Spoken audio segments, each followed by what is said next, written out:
but I'm sure, based on my conversation with Casanova, he even asked me to help out or have a convo here.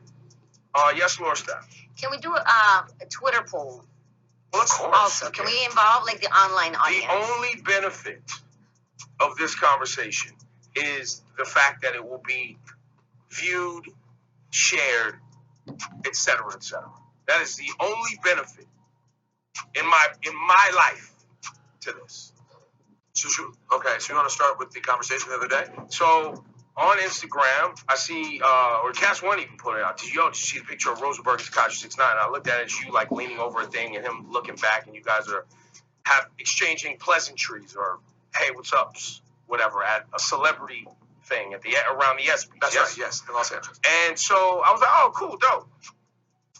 I think we mentioned it on the radio. I'm not sure if we mentioned it on the radio, Cass. Do you remember? I don't remember. Maybe.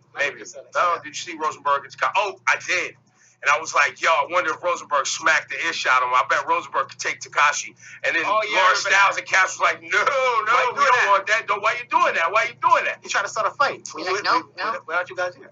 But I mean, Tekashi talks crazy on his Instagram, so he about that life, flagging, you know what I mean, gun talk, rah, rah, rah. Yeah. You know what I'm saying? So I thought that would be the energy. So I hit Ebro up over text and I said, yo, I think we should have Tekashi on the show. Okay. And Ebro, of course, I mean, as Laura pointed out, why do you ever text Ebro anything you care about? He's just going to end up seeming, his tone on text is terrible. But you guys I'm a very big advocate of, you have to talk to You people. have to call him. You guys assume. You assume. But what did he say? So he's like, what does that do for us? No, that is not what happened. His music still That is not what happened. You said, I'm reading. Okay, I will read it. Okay. We should build an interview with Tekashi. You said, from a wrestling standpoint, great story. Because you're the heel, the conflict. And he's the ultimate heel. That is who Tekashi plays, yes. And I think it will go well. He would listen to you. I said, what's the benefit? His music still doo-doo. Yes. You said to you, to us, but he's legit at this point. So what? We don't like it. We don't have to play with him if we don't like it. We don't have to play it if we don't like it. But he's still a big New York artist, so he can. So if he could be not an a-hole, why not have a relationship? I said, is he asking to come up? He didn't ask. He just seems hurt by it. Yes. But in the moment, he seems reasonable. Yes. I said, let him man up and ask.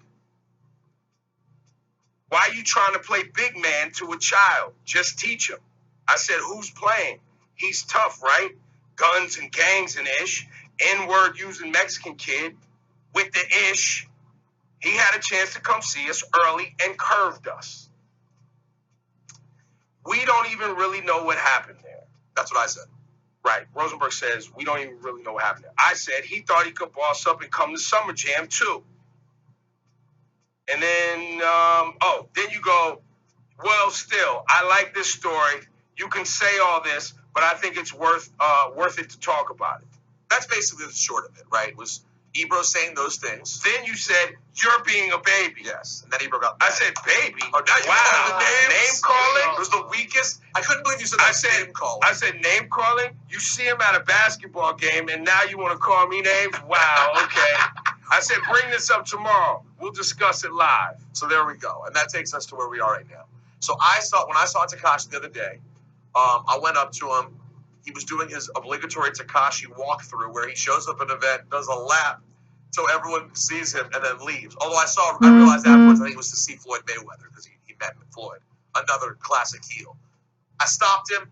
He right away recognized me, came over to me, stopped me. Oh, he knows who you are.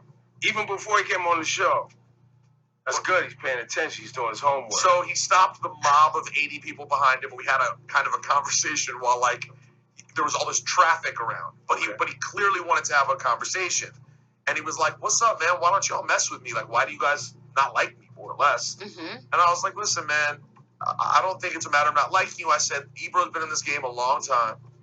And I said, I think he feels that, the violent stuff is dangerous. It concerns him. It's more of that. It's not about him disliking you.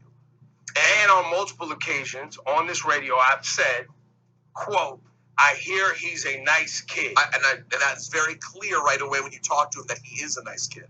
And my point is, he clearly seemed distraught. You met him for 5 minutes. It's a little and bit shook like his he's a hand. kid. And he's This not is the like part he of wasn't trying to say, Rosenberg I kid, you mean can't stand. 1920. yeah, he wasn't trying to tough guy it when he saw me. He was more like, why? And we didn't have time for me to go into all the details. I was just like, man, I think we should have a conversation. So how did it end? Sort of like that. It was love. What did he say? It ended as love. In your I didn't invite him up. I just said, let me talk to Ebro. And the reason I want y'all to call listening 800-223-9797. Do you want me to talk to Tekashi 6ix9ine? And what is the end result you guys would like me to have in this convo? What's the point? Well, no. I would like to say that'll be that it. as the New York radio station, the hip hop station of record in this city, we can no longer deny or say simply because we don't like his music that he is not important. Because did we ever say that? If he is, though, then to me it's worth a conversation whether you disagree with him or not. And you should tell him to his face what you don't like. I don't like, and I've said it a million times, I don't like all the flagging and gun talk We can say that because I don't feel like you're really from that. I don't like the fact that you're a Mexican kid using the N-word, and I haven't even gone on that tirade because I realize that people like him. I also haven't unpacked who's financing behind the scenes his whole thing that made him popular, because I understand he's a New York artist and people like him. And we've supported his music here at Hot 97. Other DJs have, yes. None of his records have gotten big enough to be on the morning show. There's tons of rap artists who have better music than him that we don't play because they're just young new artists. Okay, well, let's make this final argument. So what's the point? What would come of this convo other than me looking at him and his colleagues, right, who they run around flagging and propagating all this BS, right, unchecked? Because most people, oh, he's popping, though, but he's popping. I want him to come to my club because he's popping. He's popping. And it's just flags upon flags upon flags. First of all, I'm not aware. Is that still what his brand is predominantly? Is flagging? That's what I know it as. Because that's not what I particularly see. So maybe it is and I'm ignorant to it. But even if that is the case, my thought is that you being an OG, which you are, should have a conversation with him face to face and tell him that. And frankly, from an entertainment standpoint, I think the audience would enjoy it. I think it would be a moment that people would pay attention to. And that's all I'm here for every day. Create moments that people pay attention to. Yeah, but people are going to pay attention to this moment. Just like with the Kanye thing. I didn't need to have Kanye on the show. I didn't need to have a sit down with Kanye to get people to pay attention to a conversation. But Tekashi could use your help more than Kanye can. Kanye is a grown-ass man. I tried to help Tekashi behind the scenes. Did he see it that way? Was he I aware don't know of that? what he saw. Was he able to know that? The people I spoke to were speaking to him on his behalf, and they wanted to have him on Summer Jam. And he wasn't moving right. So to make a long story short, what if he reached out to you and was like, yo, I'm trying to come up there and have a conversation? I'd be like, come on up. But you're not going to go asking him for it? Absolutely not. Which to me is why I called it a bit of a D contest. Like you're kind of being like, Laura, you see what I'm saying? Well, you're more popping than me. You got millions of followers. You're getting the likes. You got a record coming out with Nicki Minaj. You don't need me, Laura, what's your take? Well, you don't need me, bro. In all fairness, we already asked them to come up, and they decided not to. A long time ago. I mean, early before it was at this level. Yeah, before it was at this level. And let me say this. There's tons of artists come up here who are part of gangs and a part of that gang lifestyle, and we have that conversation with them. Yes, because they represent BS who come up here too. And they were a part of that, right? And we have them up here because I feel like, yo, let's have the conversation. But based on his behavior and the way that I've seen other people try to have a conversation with him, I don't think it'll go that well. Because I'm not going to I don't think he sees us the way he sees other places. I think he'd have a more respectful conversation. That's my opinion. I could be wrong. He could have been faking it for me when I saw him. But to me, I didn't get disrespect from him. Or when the cameras are off, he's a nice kid. And when the cameras are on, he want to try to put on a show.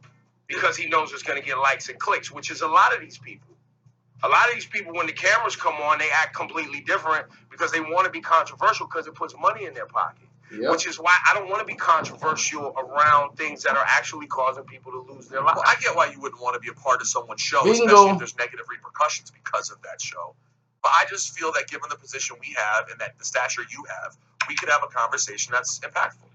Let's go to Jason, who's got the phone in his girlfriend's name. Hey, Jason. I don't want to care about Jason or his girlfriend's phone.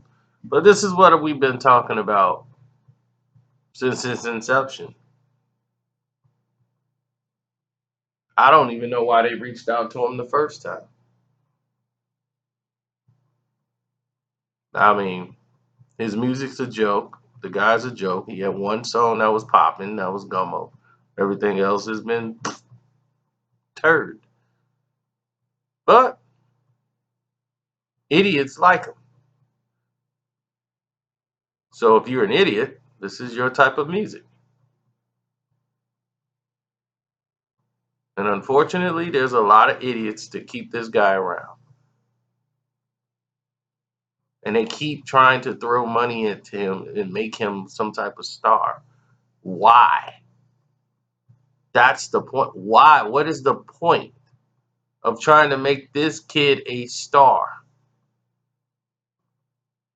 Nothing about this kid says star or make him a star. I think it's ridiculous. But hey, to each his own.